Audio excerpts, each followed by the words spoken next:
Thank you everyone for joining us this evening for the Earth Day Everyday webinar series. Tonight's topic is rain gardens and how does a rain garden grow with Dr. Amy Rowe with Rutgers Cooperative Extension. I do want to do just a couple of housekeeping things before we get started, but thank you all, first of all, for joining us tonight. Really appreciate you joining us this Monday evening. And hopefully every other Monday evening for the rest of the series as we go through this. Looking tonight for this webinar, just a couple of housekeeping things. We do have you guys provide questions to us and the panelists and the host. Please do that through the chat. You can access that if you're familiar with Zoom through the bottom screen, click on the chat and you'll be able to send it to the host and the panelists. Unfortunately, the questions will not go to everybody, so we'll do our best to kind of wrangle all the questions that come in. That's kind of my job tonight as your moderator. I'm Steve Yerjo. I'm the county agent for Ocean and Atlantic counties and with Rutgers Cooperative Extension. So I'll be wrangling the questions, so please submit them through the chat, and then we'll stop towards the end to ask any questions of Amy that you guys might have. We'll help answer some along the way, etc. We do have a poll at the end of this talk, asking you a few questions about what you learned, what you plan on doing, because the main point of the Earth Day Everyday program is to enable people to make Earth Day every day. So we provide some actions that you guys can take to incorporate into your daily lives to help, create a more sustainable planet. So if you want to advance the slide for me, Amy. Because we have those poll questions and we ask you guys to evaluate this program, you are basically part, in the eyes of Rutgers, you are part of a research study. So you are now research subjects for us. And basically this slide is just going through the consent. At the beginning of the poll, we will ask for your consent to use the answers to the questions that are being asked. But this slide basically gives you guys the information about who to contact if you have any questions, why you're partaking in the study, and it's really just to help us learn how people learn and also how to provide better programs and webinar like this webinar for you guys. If you have any questions, they actually go to Amy, who's our speaker this evening, but you can decide later on if you change your mind on the consent to contact us to not actually be part of the study, even if you fill out the questionnaire at the end. So if you decide to change your mind, that's something you can do, but we do strongly encourage you to fill out the poll. It is done anonymously and we don't share that information. So we just use the information to help improve these programs and also to see how well we're doing on these things. In addition to that, with these programs that we offer, go ahead and advance the slide, Amy.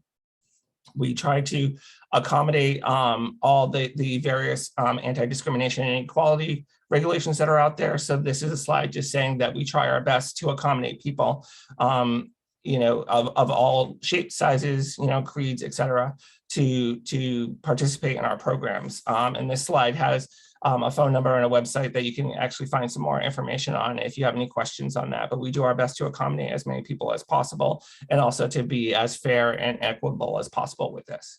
And we do our best to provide these programs, and these programs are provided for free.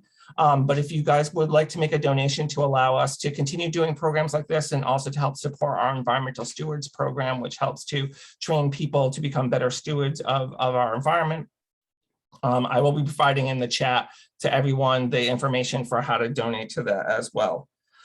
So let me go ahead and get started and introduce Dr. Amy Rowe. Amy is the county agent for Essex and Passaic counties, technically the environmental and resource management agent. Amy got her PhD from Rutgers University and her specialization is in environmental chemistry, but she has been involved for, let's just say, several years involved in green infrastructure and working on rain gardens. And so she'll be talking to us today about how does a rain garden grow. So hopefully you all become master rain gardeners at the end of this unofficially, but hopefully you'll learn some more about rain gardens and how to actually get started with one or to help improve ones that you may already have. But thank you so much, Amy, for doing this evening, and go ahead and get started. Okay, thank you, Steve. Thank you, everybody, for joining. I hope that you got to watch the videos that I had sent as a pre-watch homework. We were thinking that we would save a little time by skipping over the true basics of rain gardens and kind of get to the meat of it about how to design and install a rain garden in your community.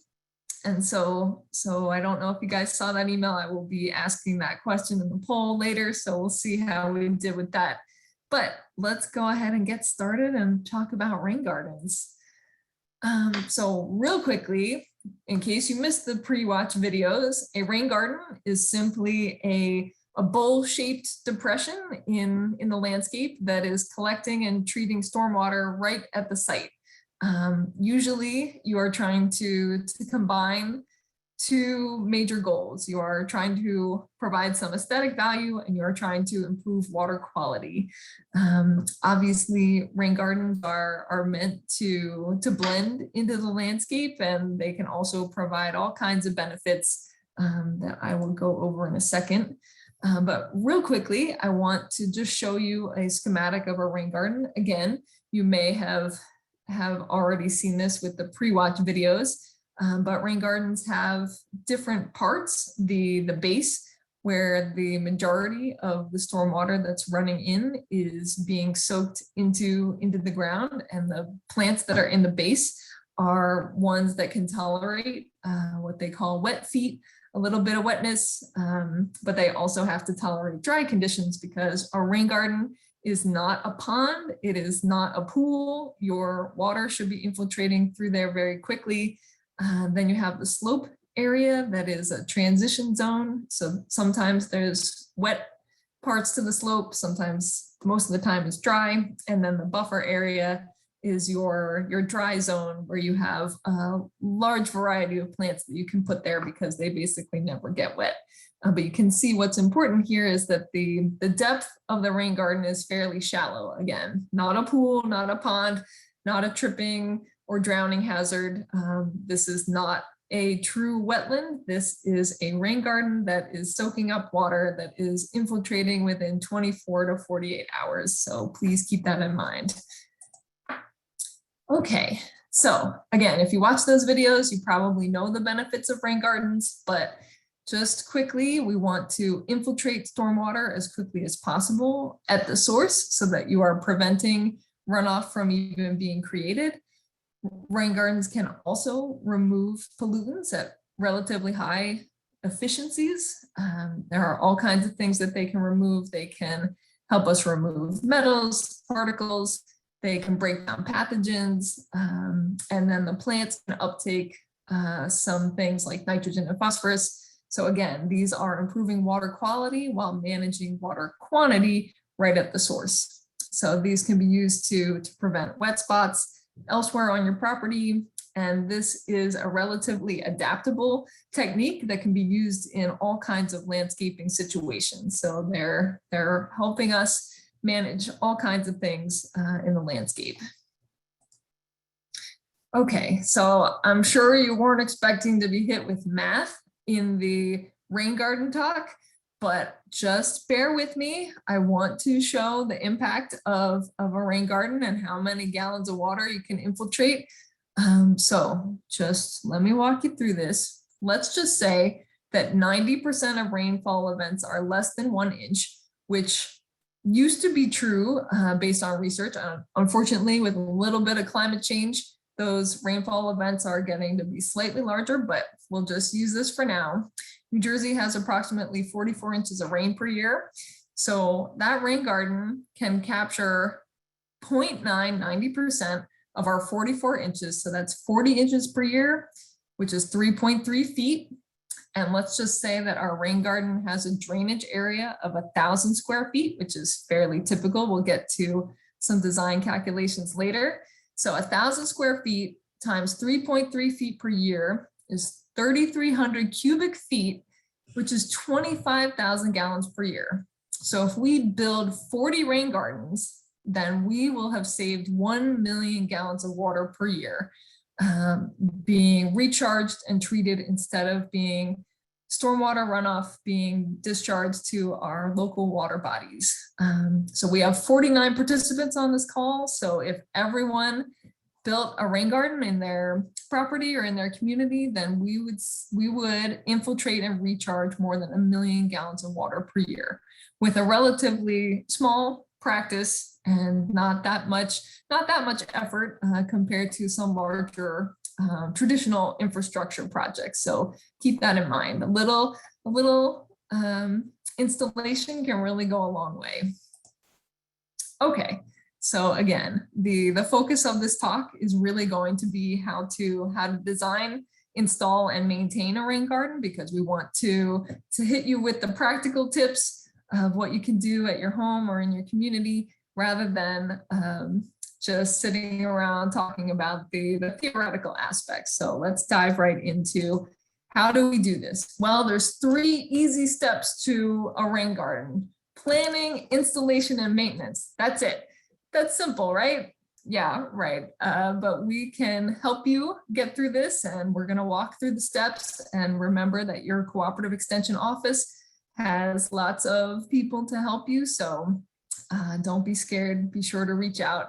So let's start with the planning. So the first thing that you need to do is identify possible sites for your rain garden. Then you have to visit the site, and then you will be doing some design calculations. So let's walk through this. This is a rain garden in Maplewood. If you guys are in Essex County, you can check it out at the Hilton Branch Library. We'll show you some better pictures later, but this is how it started out. So before you even consider your site or what you're going to be doing, be sure that your rain garden is at least 10 feet from a structure that has a foundation. We really don't want to direct our rain garden infiltration right back into your basement or into your foundation. So keep that in mind. Please don't put your rain garden over your septic system. You may think that sounds like a good idea, but we really want to not overwhelm your system, not have your runoff going directly into that septic system. Be sure to not put your rain garden in a place where you already have a drainage issue, and we'll talk about that a little bit later. And in terms of the plant palette that you will have access to for your rain garden, full or partial sunlight will give you the best variety in terms of what you can choose for your rain garden. Shady rain gardens are beautiful, and there are lots of them out there, but the plant choices are a little limited compared to full or partial sun. For easy digging, consider a flat part of your yard. There are ways to install a rain garden in the slope area, and you can actually see how to do this in the Rain Garden Manual of New Jersey that Rutgers puts out, and we will send you that link. But you really want to consider a flat area in terms of shaping and digging out your rain garden.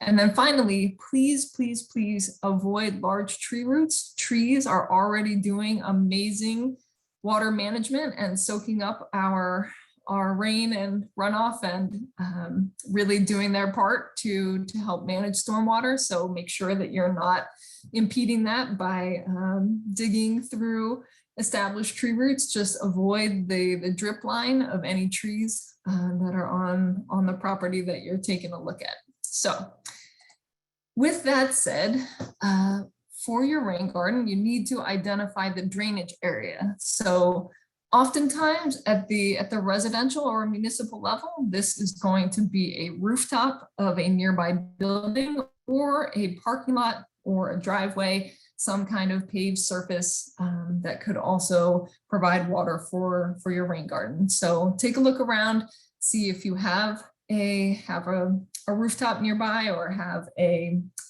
driveway or parking lot draining near where your rain garden is going to be. For parking lots and driveways, you may need to install a curb cut. Just cut that right out. And so please, again, keep that in mind. Take a look around, see what's happening at the site that you're looking at. Also consider drainage problems. Again, you don't want to install your rain garden in a place that you have drainage issues, because that is indicative of poorly infiltrating soil. You may have compaction issues there. There may be, who knows, there may be other things happening. And so your rain garden can prevent drainage problems on your property if you place it upstream of wherever you're having that drainage issue. But you really want your soil to be infiltrating well you really want to have water that's draining within 24 hours of a rain event. So keep that in mind.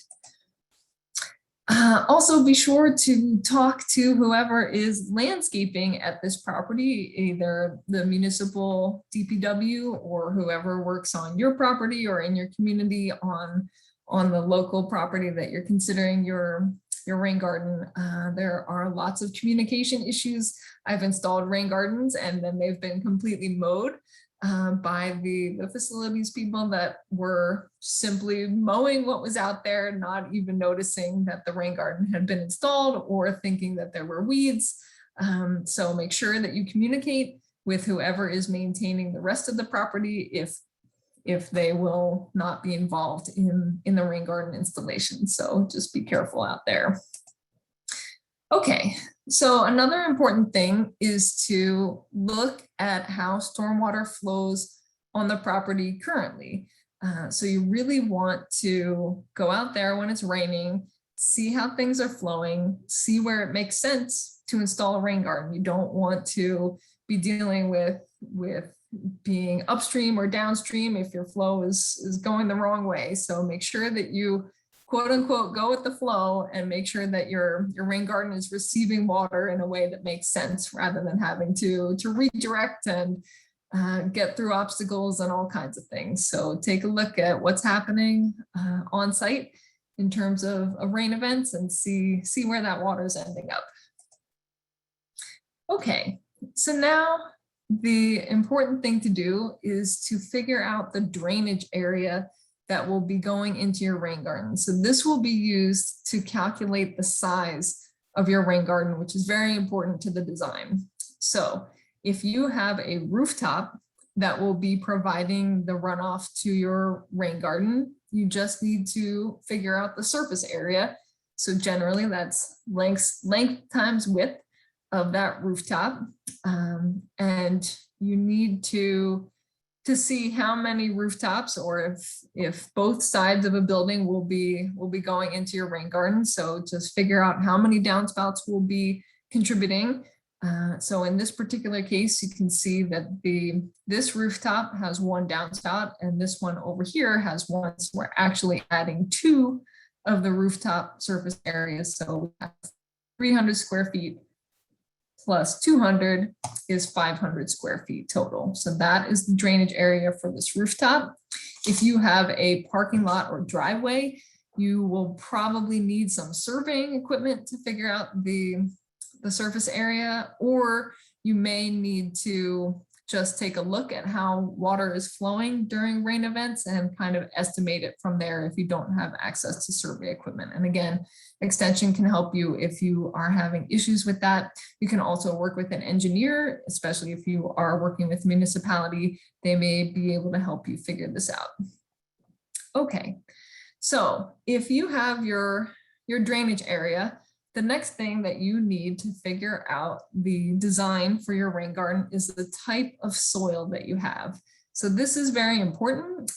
You really need to know this both for the sizing of your rain garden as well as how quickly your rain garden will be infiltrating and all of these things. So up here in North Jersey, where I am, we have very heavy clay soil that doesn't infiltrate as well as our friends down in South Jersey and along the coast who usually have a very sandy soil. And so our clay soil rain garden will have a 3-inch rain garden depth because we need to make sure that that rain garden can infiltrate all the water that's coming in there. And with clay, it moves very slowly. So we need to just give it what it can handle and not overwhelm it. Where a sandy soil can be much deeper because that water is flowing through much quicker. So in a sandy soil, your rain garden can be up to 8 inches deep.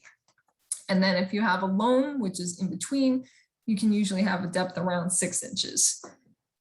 All right, so why is this important? So now we're gonna walk through the design calculation. So again, bear with me. So with our previous example, we had a drainage area of 500 square feet, and then we're going to multiply that by the New Jersey Water Quality Design Storm, which is 1.25 inches. So this is a New Jersey standard that is used for all kinds of calculations. And this is the storm that we are trying to capture. So your rain garden is not going to be able to infiltrate Hurricane Ida that just came through. It's not going to be able to infiltrate Hurricane Sandy. We are designing rain gardens for the typical New Jersey rain event. So according to DEP, New Jersey Department of Environmental Protection, this is 1.25 inches. So this is what we're designing for. That is the 90% of storms that we're receiving in New Jersey. So we take our drainage area, 500 square feet, times our design storm, 1.25 inches or 0.1 feet in feet. We're trying to keep units uniform here. And then you divide that by the depth of the rain garden, which is determined by your soil type. So again, 3 inches for clay, 6 inches for loam, and then those 8 inches for sand. So in this example, we're using a clay soil. So you have your 500 square feet times your 0.1 feet for the design storm divided by 0.25 feet means that you have a 200 square foot rain garden. So that's not so bad. So here are some examples to compare and contrast based on what kind of soil you have. So if your drainage area is 500 square feet, then in a clay soil, your rain garden will be 200 square feet. In a loamy soil, it would only have to be 100 square feet, but it would be 6 inches deep. And then in a sandy soil, it could be much smaller, but it would have a larger depth. And so here are some examples of how big your rain garden needs to be. So again, the clay soil needs to be the largest in terms of its area, but it has a shallower depth, where the sandy soils have smaller areas, but a deeper trough there. So hopefully that makes sense. Steve, I don't know if there are lots of questions. Should we take a quick break here and answer questions, or should we wait to the end? How are we doing? We did get one question, and it comes back to when you're picking plants. Should you consider the deer resistance of those plants when picking them for a rain garden? Yes, absolutely. Unfortunately, deer like to eat all of our New Jersey plants. We do recommend, in general, native plants for rain gardens because they are very adaptable. They don't need a lot of love and care the way that some of our exotic plants do. But again, because they're native to New Jersey, that means that deer really like them. And as we all know, deer are a problem in the state. You could actually watch our webinar about deer management from last year's Earth Day Everyday session on our website. So choosing plants that are deer resistant is certainly a good strategy, but as we all know, if deer are desperate, they will eat all kinds of things. But again, we do like to try to put in as many deer resistant things as possible.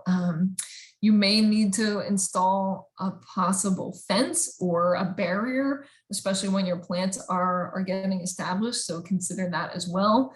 But yeah, unfortunately, it is tricky to meet all of the requirements here to be deer resistant, to be the types of plants that should go in a rain garden in terms of handling wet conditions and dry conditions, and then also providing the aesthetics that you're looking for and possibly the pollinator habitat that you want.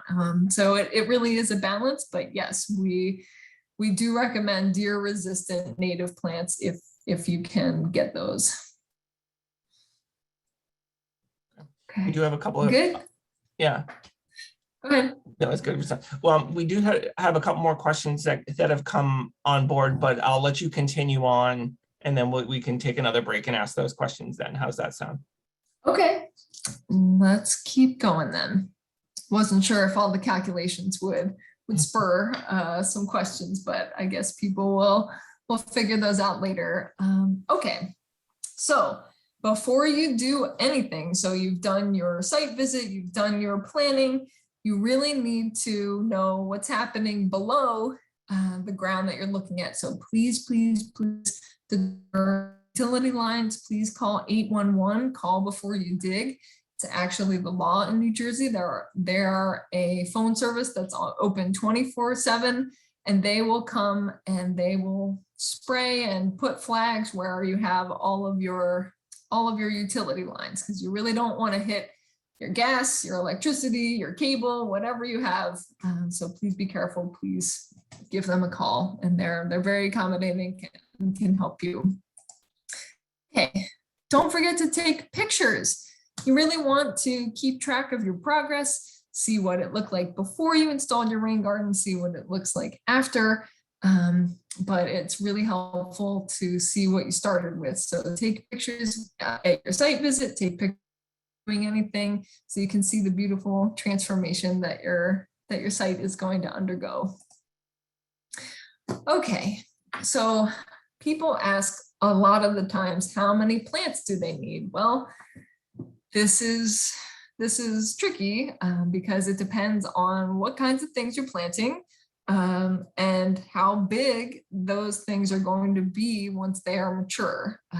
And so here's just a rule of thumb, but really, usually you're going to have to end up thinning things. The plants that are recommended for rain gardens tend to spread quickly. They tend to take over some things if you don't maintain them. Rain garden plants are great for providing seeds, for being able to be thinned, to be split. And so just a little guide here, but don't take this as gospel, because it's going to depend on what you're growing, how many different types of things you've got, and what look you're going for in your rain garden. But just a little guidance there. Okay, now this is really important when you are choosing plants. Right plant, right place. This is true of almost anything in the landscape, but is especially important for rain gardens, because you are having to make sure that the plants that you install are able to tolerate the conditions that they will be subjected to. So in the base, where you will have the most water, and that water will be infiltrating relatively quickly, you need to have plants that can handle that wet condition as well as your mostly dry condition. You are going to have water coming through there within 24 hours of draining after a rain event. So those plants need to be able to tolerate the wet when it is raining and when you have that 24-hour drainage period. But then when it's not raining and when it's dry, they need to handle those dry conditions. So they need to be able to handle those fluctuating water levels. On the slope, again, it'll be a little bit drier, but they also need to tolerate wet conditions at some point, because we will be getting those larger rain events, and they need to be able to handle both conditions. And then in the buffer zone, this is generally where you have drier conditions. So these plants need to be dry tolerant. They will not really be getting particularly wet. So you have a lot of plants to choose from in the buffer area. So here are some examples for the base, again, which is doing the heavy lifting in terms of infiltration. So you have marsh marigold, you have rose mallow, some of our irises like blue flag iris do really well in the base. And again, these are native New Jersey plants. So take a look at those, work with the nursery or with the Native Plant Society if you need more guidance on this. But then in the slope area, we have Joe Pieweed, which is a very tall native plant that does well in the slope. And then you also have obedient plant as an example. There are all kinds of things. And again, the Rain Garden Manual of New Jersey from the Rutgers Water Resources Program also has recommendations, and we will be sending that out to you as an attendee after this webinar.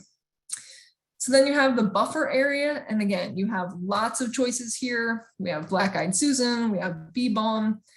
There are all kinds of flowers and grasses and shrubs that can go in the buffer zone. So don't be shy, be creative. I don't really have a good design eye, so I will leave it to master gardeners and people that have a more creativity. But again, we have plant recommendations for you, so we will send those out. Okay, so then you have to design your plant layout, and you for sure know what's going where: base, slope, buffer area, and we can provide guidance if you need it.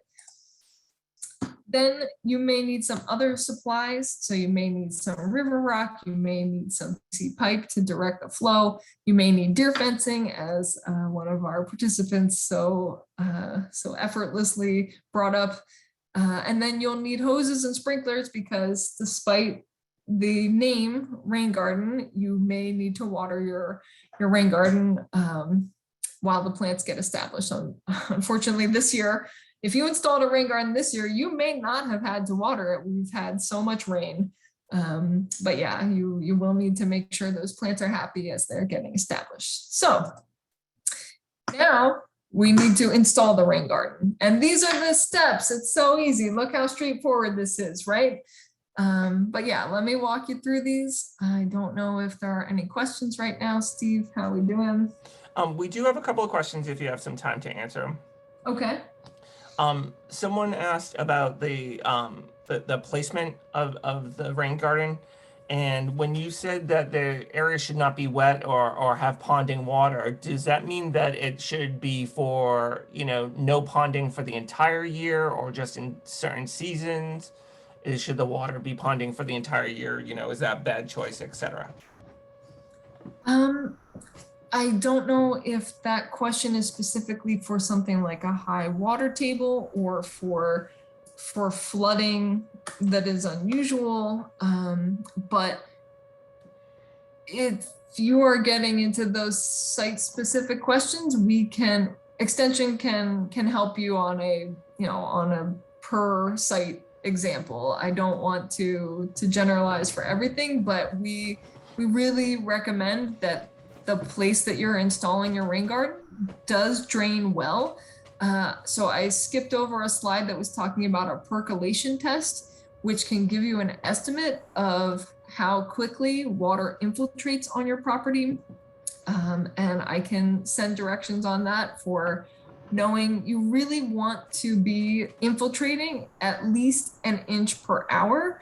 And there are some things that you can add to your soil to improve the infiltration a little bit, like having sand added to your soil mix, or under drains and pipes. There are all kinds of things that can be engineered if you absolutely need your rain garden to be in a certain place. But in general, we're trying to avoid non-ideal infiltration conditions. Mm-hmm. Yeah, the standing water site placement is always the one that trips people up, because they think that's a perfect place for a rain garden because there's water there already. But Right. really, as Amy said, there could be other reasons why it might not work in there. So, and just to let you know, I did include the Rutgers rain garden manual and the links in the chat. So if people want to take a look at it, as Amy's talking, and kind of go through that checklist. Just one other question, Amy.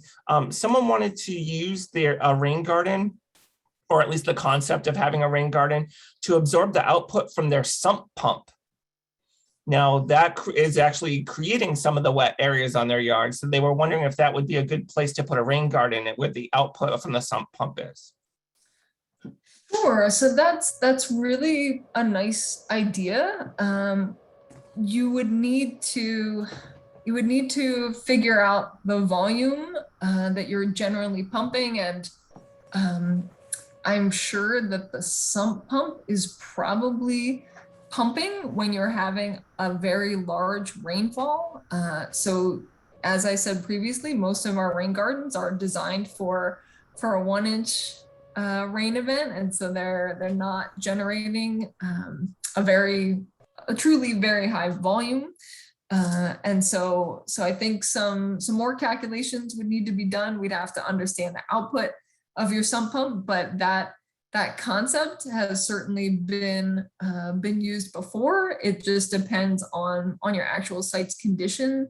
And I would be happy to talk to you or to help you figure that out. That it's not out of the realm of possibility. We just need to do a little bit of calculating so that your rain garden is operating well and not being overwhelmed. All right. That's the bulk of the questions for now, Amy. So thank you for answering those questions. Everyone, please keep the questions coming in. We'll make sure Amy has a chance to see them all. But go ahead, Amy, keep going. Okay, I'm just gonna take a minute and turn the light on in my room because I feel like I'm getting dark here. So I'm sorry, just 1 second. This is good anticipation for the installation of rain gardens. So if you want to, Okay, here it is. I don't know if that's better or not, because now I have a halo. Okay, is that too hard to see? Am I okay? It doesn't matter. You're going to be looking at the slides. Okay, so now let's install our rain garden. All right, here are all the steps. I'm going to walk you through them. I'm not going to read this. You can see what's happening here. So unfortunately, the first thing you need to do is remove the turf that's existing at your rain garden site. Nobody enjoys this. If you have a machine, it would be great. If not, do it by hand, put your teenagers to work or round up the Boy Scouts or something. But this is a difficult task. It's hard labor. If you are working with your municipality, they may allow your DPW or facilities folks to help you out with this. But yeah, you need to take that turf off, and you may want to save it for the berm, which is a part of the rain garden that helps keep the wind on the far side across from the inlet, which I didn't really talk about, but I will show you some pictures in a minute. But you may want to save that existing grass for something as sod, as a barrier. So keep that in mind. All right, so now you're going to excavate to the desired elevation and grade. So again, if you have a flat piece of land that you're going to be working with, this is much easier than if you have a slope to deal with. But again, this can be done on a slope. You just need to have some tricks up your sleeve to make sure you're getting everything at the right angle and right level and right grade. So make sure you're digging, make sure that you are aware of your depths, and keep in mind how deep you're going, how much progress you've made. And then you're going to prepare the berm. So again, the berm is a barrier on the side opposite from your inlet to keep the stormwater that's coming into the rain garden in the rain garden. So this can be the sod that you just pulled up. This can be done with rocks. This can be done with all kinds of things. So you can see here on the right, they are preparing the berm with the turf that they pulled up. They just turned it upside down so the grass is not showing. And you really want to make sure that all the water that's infiltrating into the rain garden is staying in the rain garden, unless your rain garden is overwhelmed, and then you will have the overflow. So when you have a very large rain event, you need your rain garden to drain somewhere. So you want to direct that overflow to some place where you want it to go, and not all willy-nilly just overflowing everything.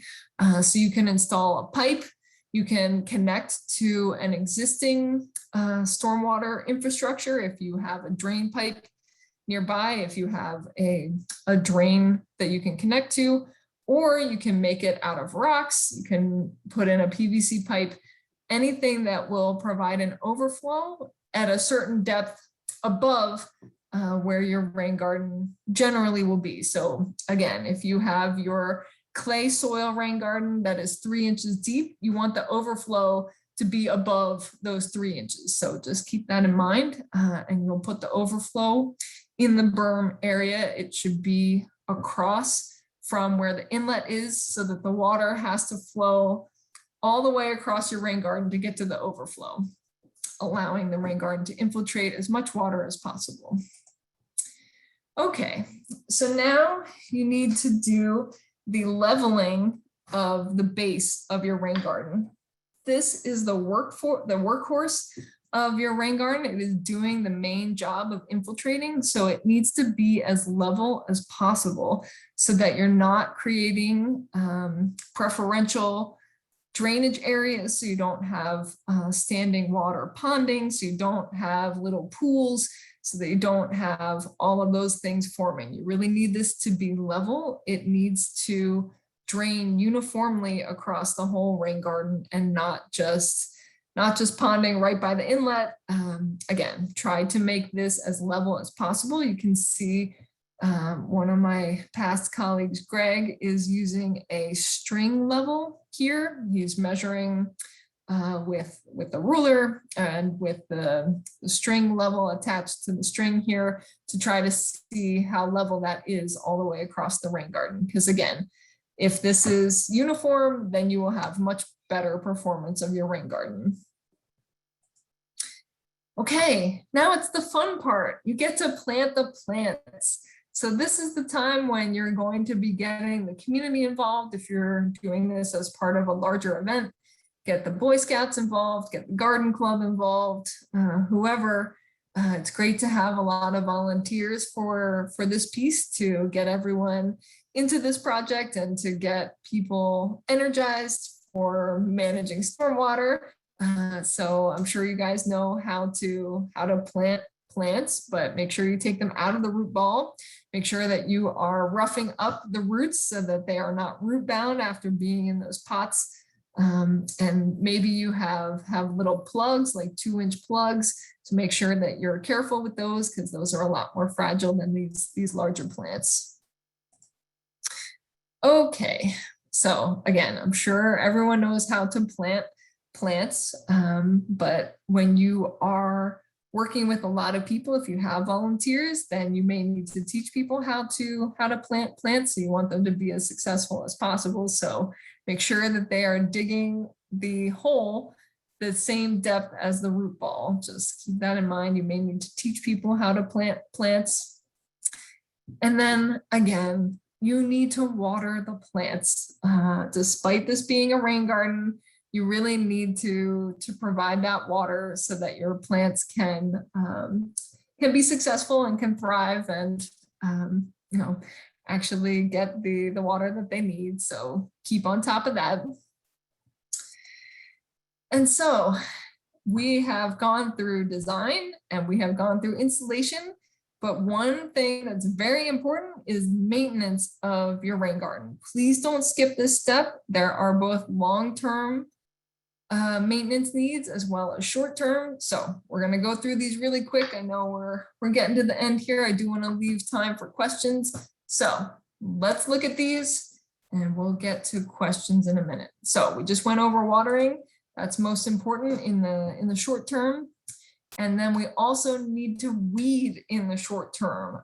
You really want to make sure that the plants that you planted are not being outcompeted by weeds and volunteers that are making their way into your garden, into your rain garden. Obviously, this is easier said than done, especially if you don't know what the plants are going to look like. If you have a lot of different people maintaining, you may need to draw a map of what was planted so that people know this is a weed and this is supposed to be here. Rutgers has a New Jersey weed gallery, and there is a USDA plants database that is also helpful if you don't know if something is a weed or not. So take a look at that, and I'm sure no one wants to do this part, but it needs to be done or else your rain garden plants will be outcompeted. So don't skimp on this. Make sure you dedicate some time to this. And you also need to go out and observe what's happening in your rain garden after a storm event, especially after you've planted. Make sure that your rain garden is draining properly. See if any of your plants have come uprooted, if they're getting washed away. Make sure that you replant them if they need to. But yeah, really take a look at what's happening there and see how your rain garden's doing. Keep up with your photo journal. It's really cool to see the progress that the rain garden has made. Again, at the before the installation and then afterwards. This is very easy with our cell phones and our cameras. So take a look at that for sure. Now, in the long term, you also still have to weed. So we did weeding as our plants were getting established, but even year after year, you're going to have to continue with the weeding. Here are some invasive weeds that you may encounter.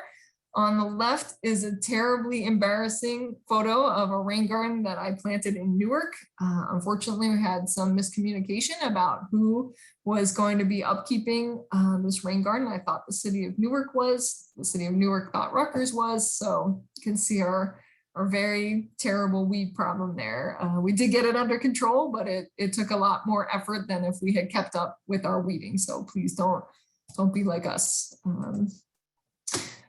Over time, in the long term, you may also need to prune, especially if you have shrubs in your rain garden, which is an option for you. You don't need to only put in perennials or flowers. So keep that in mind. I won't get into pruning too much, but keep in mind that if you have trees or shrubs, you will need to take care of those. Make sure that you clean out your rain garden yearly. You may need to remove debris, trash, litter, sediment. And so make sure you take a look, especially at the inlet, make sure that that is clear. Over time, especially if you are in an urban area that's taking in stormwater that is heavily contaminated with solids, you may start to see some sediment build up, and it may actually prevent infiltration in your rain garden. So that's what this picture on the bottom is. It's person with the glove. You can see that the soil has started to get this thatchy layer to it. And again, it won't allow water to infiltrate. So make sure you rake that up at least yearly.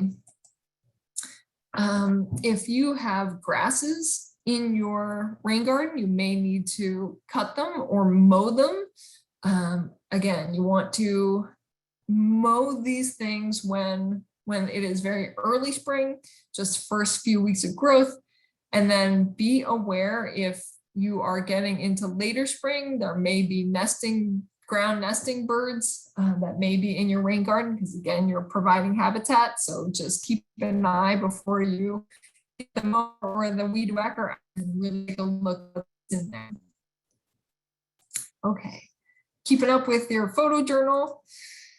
And then in the long term, you may also need to remove or replace plants that have, maybe they died over the winter, maybe the deer came through, maybe they just didn't make it, maybe we had a tough winter. So take a look, see what's exposed, see what you have room for, and consider replacing your plants. And maybe you may also need to replace any rocks that you had put in the rain garden, like river rock, or you may also need to put some plants around the berm. So take a look at what's there. Okay, rain garden plants are also great for sharing. So consider collecting seeds and cuttings and use them for your next rain garden, or swap with your friends. If they're installing a rain garden, you can really take some cuttings and divide and split some plants so that they don't overrun your rain garden. So consider that as well. If you put down mulch, you'll probably need to put mulch down over time. Mulch won't last for years and years and years. So consider that as well. It will help keep the weeds down. It will keep some moisture in your rain garden to keep the plants from drying out. So take a look at that. And then if your rain garden is near a structure, you may need to clean the gutters, make sure the downspout is clear. You need to have water flowing into your rain garden. So make sure that everything is clear of debris and is flowing properly. Okay, I know we're getting towards the end here. Again, your rain garden should 24 to 48 hours. So you shouldn't have a mosquito problem.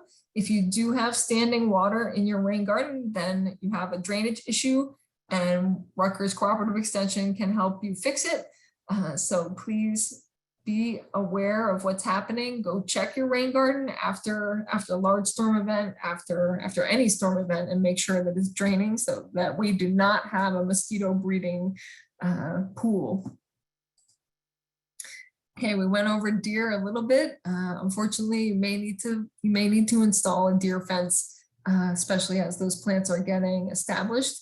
You may need to try deer repellent sprays. I know everyone has a homemade recipe for keeping deer away, but this one's tricky. There's no good solution. Deer management is a huge issue across the state, so we'll just have to learn to live with them and just keep trying with our deer resistant native plants. So the bottom line is that rain gardens are intercepting, treating, and infiltrating stormwater right at the source before it becomes runoff. They are very efficient at removing pollutants. They are great at managing stormwater quantity at the very local level, and they are providing some aesthetic benefits, and they are very adaptable. The smallest rain garden I've ever installed was 70 square feet. So you've got all kinds of ways that you can install a rain garden. This one in the Hilton Branch Library was more than 2,000 square feet. So you can have a big rain garden, you can have a small one. You just have to design it based on the stormwater that you are draining and the soil type that you have. So these are adaptable. They're helping us manage with our climate change issues, and we are improving water quality to our waterways. So consider a rain garden. And please let me know if you have any questions. I'd like to thank my colleagues, Michelle, who's on the line here, Madeline DiNardo, and the Rutgers Water Resources Program for some of the content here. And then if you need me, here is my email. And this is a rain garden we installed at the VA hospital in East Orange that was designed by our vets. So yeah, on that note, I'll take any questions that we have, Steve. And great job, Amy. I'm going to go ahead and launch the poll. So if people are still on the line, I'll go ahead and launch the poll. So if you could answer those questions, there's less than 10 of them. Please fill them out, and we really appreciate your feedback on that. Okay, Amy, there were a couple of questions. Okay. One of the questions that someone asked, you actually answered. They were looking for your contact information for any questions. So with this slide up here, we'll leave it up there. Someone wanted to know from the calculations of square footage for the rain garden, when you're determining how much of a size you need for the impervious area you're draining from, they wanted to know if there was a difference in the proportion, that makes up the base versus the slope and the buffer. So what is that total square footage that you calculate? Is it broken up amongst those different parts of the rain garden? Yeah, so the majority of the rain garden should be this, because as I've said several times at this point, I'm sure you get it by now, the base is doing the majority of the work. We want the largest area to be the base where that water is infiltrating. Obviously, there is a little bit of infiltration and certainly uptake by the plants on the slope, but the majority of your area should be the base. The slope is really, more adjacent. It's not as important in terms of the rain garden's function. So you can certainly generally consider that that calculation. The majority of it will be the base. Someone wanted to know if there were any landscapers or landscape professionals that are well-versed in rain gardens that can be hired to do the whole thing. Sure. So the Rutgers Water Resources Program used to run a training for landscapers, and they had a list that they were keeping. Unfortunately, this list is a little bit dated at this point, but there are landscapers out there, and I can send that website. Again, it's a little bit dated, but we do have the list of landscapers that have taken this training, and that's where I would start for those kinds of things. Unfortunately, we can't recommend landscapers, but we can tell you who has taken the Rutgers landscaping training on rain gardens. And there's some great feedback coming in saying it was a great overview, and then the pre-reads were great and it really was helpful. So thanks for sharing that. I'm glad. We're sure how pre-webinar is going to go, but we wanted to try it out. So thank you for that feedback. So thank you for those who did your homework before coming to class and stuff. So there is a question, and if Sal and Michelle are still on the line, I'd be interested to hear if they know the answer to this one too. Someone wanted to know, how did rain gardens originate? They're an engineering structure. They're a stormwater management structure created by the engineering community. They're actually called bioinfiltration basins. But we can't get people to install a bioinfiltration basin, so we market it with the term rain garden. Right. Yeah. No one wanted to install a bioinfiltration tool in their yard. So they had to come up with a more user-friendly term, and rain gardens were what it was. But yeah, these types of installations have been around for a long time. Actually, the West Coast has adopted this practice wholeheartedly. It's a lot more prevalent there. There are some rain gardens that I've physically seen that are more than 30 years old. And the bioinfiltration, the actually engineered installations have been in for decades and decades. This is not a new practice. It's just new marketing, as Michelle said. Yeah, I know some other green infrastructure practices like rain barrels, cisterns and green roofs and stuff have been practiced for hundreds of years, in various parts of the globe. So I didn't know if rain gardens fell within that, but that's a very interesting question. I think that's the first time I've ever heard that question asked, and how they get started. So, okay. Yeah, so one of the more common bioinfiltration practices that you may have seen but maybe not have thought of in this way are what's on highways. So you have a vegetated trench that is providing some stormwater management while also providing a safety safety exit when you need to get off the road, or if you have an accident or driving off the road into a ditch. That ditch is not just a ditch, it is entered with certain plants and a certain, it may have gravel underneath it to allow infiltration. And so that those, what are they called? The swale. So it's usually called a bioinfiltration swale. But again, you may know it as the highway ditch along the side of the road, but they are often engineered specifically to manage stormwater as well as being that safety practice. Okay. Someone has asked about the overflow, and they said that in general they're wondering if they should avoid connecting to existing drainage pipes because they might be part of a combined sewer system. Is that correct? Yeah, so there are combined sewers in certain cities in New Jersey. I don't know if this person is living in one of those cities, but yeah, you have the combined sewer situation for sure, and your rain garden overflow may be overflowing a lot more than it would have been because of our climate changing and our more extreme weather events. So you may need to consider how you are connecting. And certainly if you are thinking about connecting to any existing infrastructure, you may need a permit, you may need to talk to your municipality, but certainly, yes, that would be more of a concern in a combined sewer community.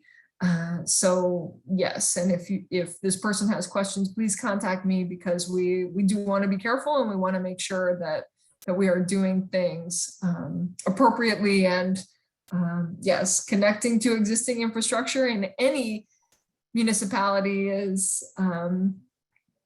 requires some thinking and some possible permissions and permits. So yes, let's consider that before doing it.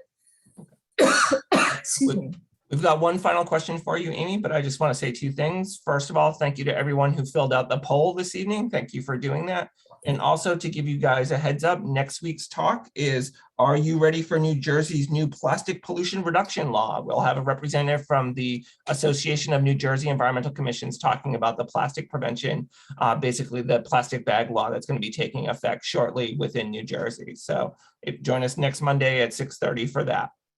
All right. Final question. This is a good kind of summary question. Is there a right time to start a rain garden? So normally we recommend installing rain gardens either in the spring or in the fall. Right now would be a great time to get your rain garden going because the fall is usually a little bit rainy and you also have you have better weather for digging and for getting that ready. But the fall is not as great when you are considering plants. So if you install your rain garden, you may want to consider planting in the spring rather than having your itty bitty plants trying to make it through the winter. But again, you can dig and possibly cover with a ground cover or something like that. That's a great way to protect what's going in there. But then the spring is also a wonderful time. It's easier to establish plants at that time. It's nice to dig up once we're past the thawing period, and you have a much larger accessibility to plants in the spring. Right now, nurseries are basically wrapping up. They're getting ready to be finished with the season. So in the spring, you'll have a lot more variety available in terms of the plants. So spring is a good time, certainly, to plant and also install your rain garden. So spring or fall, please avoid summer because you will need to water your rain garden a lot. Okay. Thank you so much. I think that's the majority of the questions. So great job, Amy. Lots of people saying thank you for the great presentation tonight. So good job. And thank you all for joining us this evening. Let's give a virtual hand claps for Amy for doing such a great job. So thank you so much for joining us this evening, and hopefully you'll be able to join us next week to learn about the new plastic pollution prevention law coming to New Jersey. But thank you all very much. Hopefully you're well equipped to go out there and start your own rain garden. So thank you everyone for joining us tonight. Thank you. Thank you for hosting, Steve. No problem.